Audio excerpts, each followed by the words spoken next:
Hey guys, welcome to Liga United, welcome to another video. And Barcelona 2, Atletico Madrid 2, and La Liga is pretty much over. Like, I'm not gonna lie guys, we're gonna struggle a lot to win La Liga, even if it's possible, I don't know. But winning La Liga is gonna be heavily difficult. We're gonna need a miracle to be able to win this competition now. I think it's over. I personally think that this was our last chance. Madrid now have to lose one and draw one, which is not impossible, but it is going to be very, very difficult. Overall, I want to congratulate the team because they stay focused, they played well, they played with intensity, they played with commitment, with a bunch of speed. Like in another day, this would have been an okay result, but because we did so terribly wrong in the first half of the season, now we're paying the price. Like, it would have been okay to draw against Sevilla, to draw against Celta, to draw here against Atletico, but because we didn't do the job in the first half of the season, now we're paying the consequences. And I don't know if Setien is going to be sacked or not. I don't think that he should. I think that's very unfair, considering that this is not his team. He didn't start the season, he didn't have a preseason, he didn't have Suarez at the beginning of his tenure at Barcelona, he hasn't had Dembele, he has a player in Griezmann that doesn't know what he's doing in the game. Messi can't seem to hit one of his marquee shots into the back of the net, so it's just very unfair to sack Setien for this. But we know what the board does. Anyways, let's go with lineups and then we go ahead and talk about the game. Barcelona opted to go with Marc André Ter Stegen, Semedo, Piqué, Lenglet and Alba in defense. A midfield of Sergio Busquets, Ivan Rakitic and Riqui Puig. Up top we had Lionel Messi, Luis Suarez and Arturo Vidal. While Atletico Madrid opted to go with Jan Oblak in net, Santiago Arias, Jose Jimenez, Felipe and Lodi in defense. In midfield we had Yannick Ferreira Carrasco, Saúl Ñíguez, Thomas Partey and Marcos Llorente, and up top Ángel Correa and Diego Costa. And let's first talk about Atletico Madrid. Like, Marcos Llorente was excellent today. Yannick Ferreira Carrasco was unbelievable, and I think that they have a buy option of 15 million. We are paying God knows how much for Pjanic, we are paying how much for Griezmann, but they have Carrasco for 15 million. Okay, that's I'm gonna leave it at that. Diego Costa was fine today. I think he played well, except for the own goal, but bad luck. Overall, I think Atletico did their game. The game plan, it came out well. They played better than I expected with the ball. A little bit too many fouls, or I might say a little bit too many aggressive actions that did not end up as fouls. I don't know why. Hernandez today was annoying, like as always. Like, against Sevilla, against Celta, against Athletic, we've had Mateu Laos, Hernandez.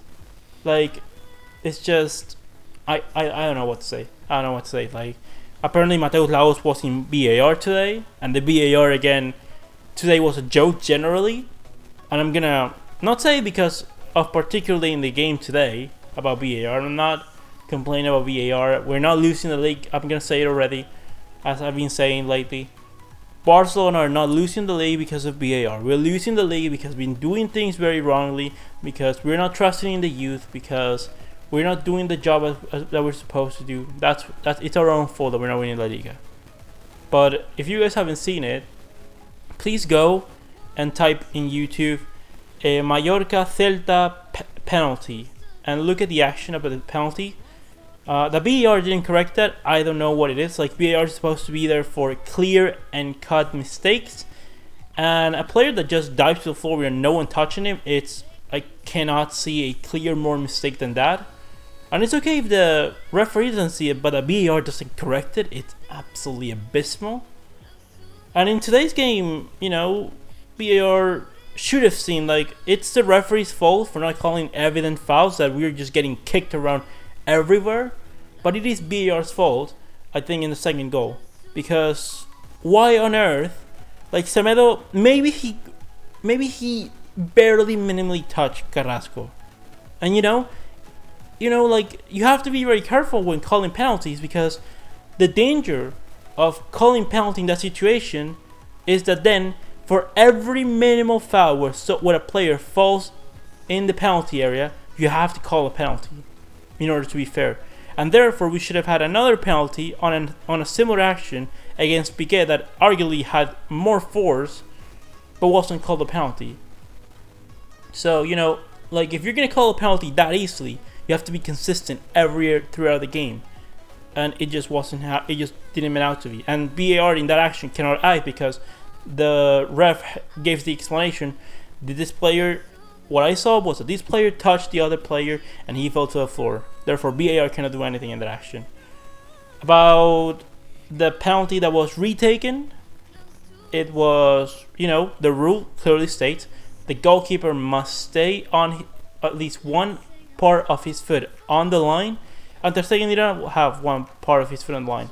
But again, this is the thing that pisses me off. It's not that you follow with the rules. I mean, I think that the rule is a bit too harsh. The same with the offside rule. I think that they need to be adapted. But if those are the rules, fine. I don't have a problem with that. The problem that I have is that while you call a penalty for that situation here, how many penalties haven't you seen where the goalkeeper steps off his line just to get, not only to make himself bigger, but to get an impulse to be able to dive and stretch the longest that he can? How many actions have you seen that where the goalkeeper saves the penalty, and I guarantee you that every single goalkeeper is off his line? So, if you're going to call something, you have to be consistent. In any other game, that never gets retaken. Ever. But today, it just mysteriously happens to be retaken. And again, not a problem if you're being consistent, if you do it in every single game. Because if you don't, I'm going to complain.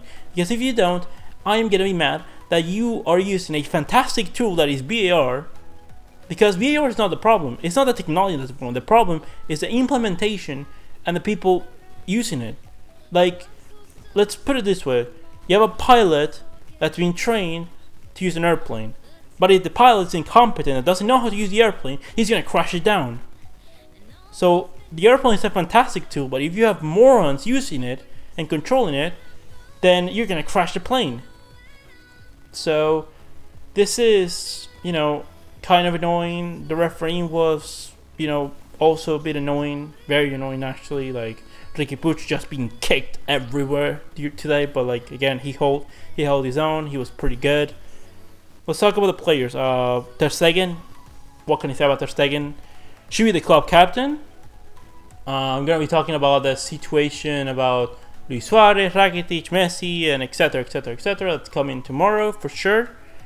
You guys know what's coming. I'm not going to talk about that today, or not so much. I thank the players that, despite that, they gave their own. There were two possible scenarios for me today that I was thinking, how are the players going to maneuver this? There are either two ways. One, they're going to completely give up on this game and get Setien sacked, or they're going to be looked upon. They're going to think, hey, everyone is looking at us. We kind of did something wrong. We have to play maximum intensity just so they kind of forget about it. And they did. They went with the latter. I thank them because in despite of things going off the pitch, today they gave their all. Most of them. Some of them gave their all, just that it wasn't the right game for them today.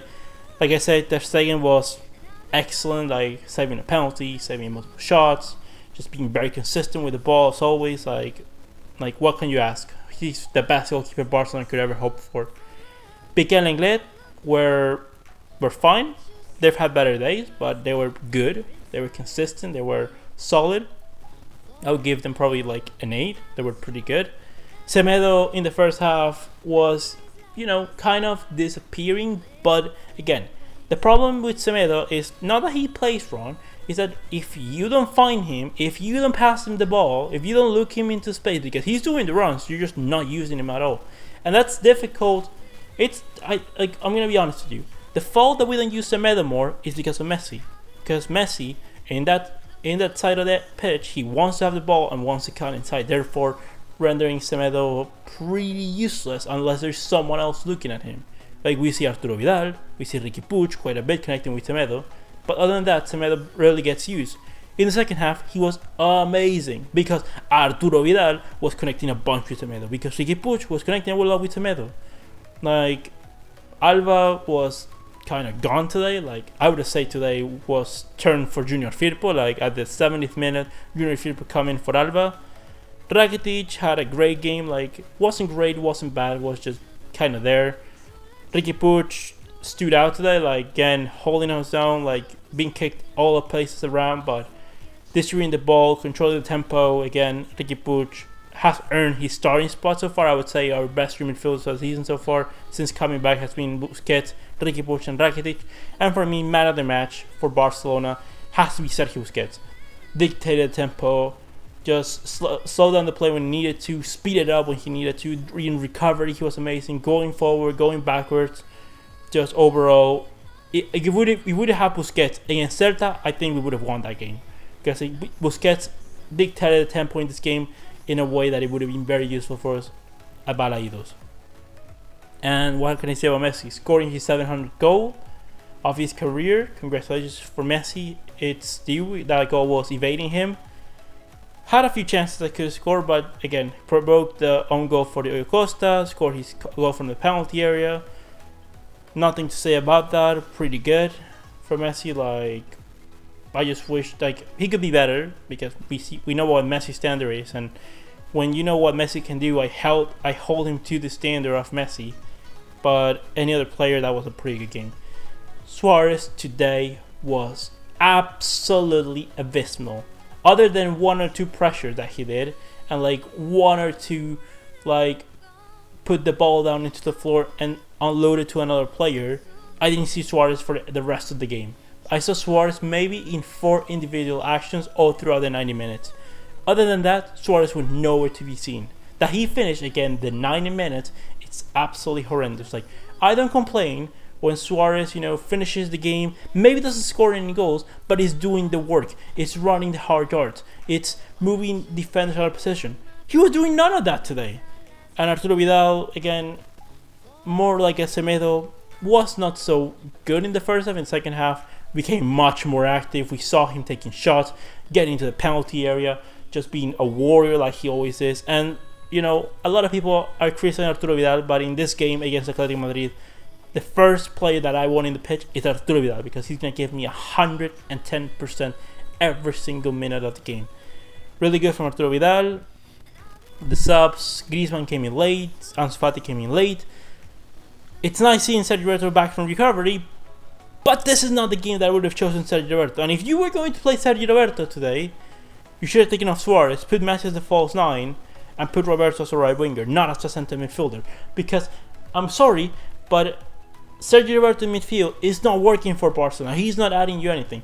If you have to use Sergio Roberto as a once in a blue moon centre midfield because everyone else is unavailable, then fine. But we do not have everyone else unavailable. Ansu Fati should have come in again in the 60th minute and came in and changed the game. Because today, Ansu Fati against Arias, if he had more time to do more things, it would have been very dangerous. We didn't do that. I'm not going to blame Setien because he's given the kids a chance. There's still a few games this season to go. They're in a very short span of time, so you cannot overdo them. I wouldn't be surprised if Riqui Puig doesn't start the next game. It would be okay if he doesn't start the next game. Overall, I just feel we could have done more. Griezmann if he was going to come in, he should have come in earlier for Suarez. I would say probably you're going to take out the 3 players. When to take it out, it would have been Busquets, Rakitic, and Suarez. For Griezmann, Ansu Fati, and maybe Sergio Roberto, maybe Braithwaite, to add more attacking power. I thought Junior Firpo could have been subbed today for Jordi Alba because Jordi Alba was just not very good, useful in the attacking sense. And overall, that's how the game went. Barcelona, the chances are done for the season. And I know Setien is probably going to have a tough time. I don't think that he's going to get sacked because getting sacked for the remainder games of the season, what are you really going to do? What is going to be the change of doing that? Plus, sacking him right now would be completely admitting defeat to the board that you've chosen the wrong man, because you have to sack 2 managers and probably hire 3 in the span of 1 season after not doing that, since 2003 that we don't sack a manager before Ernesto Valverde. So what do I want to see for the remainder of the season? I want to see Riqui and Ansu Fati play a considerable amount of minutes. I want to, try out Griezmann in other ways, because if we're not going to win La Liga, at least I want to find a way to maybe fix Griezmann, to find a way for him to fit into the team, although with Suarez and Messi that seems to be very difficult. But I'm going to talk more about that tomorrow. Give Firpo a chance, give rotations basically to the players that haven't played much this season. Araujo, Umtiti, Junior Firpo. Give me a chance to see the likes maybe of some youngsters, maybe 15 minutes, 20 minutes here or there for Monchu, Alex Collado. Let me see the players that we haven't seen much during this season, because I just don't see Real Madrid winning, dropping any more points, at least not dropping enough for us to be able to catch them up. But anyways, we need to put pressure on them. We need to give it their all. We gave it the best effort that we could, but it wasn't enough. We also done. Leave me all your opinions about the game in the comment section below. Comment, like and subscribe, and I'll see you next one, Blaugranas.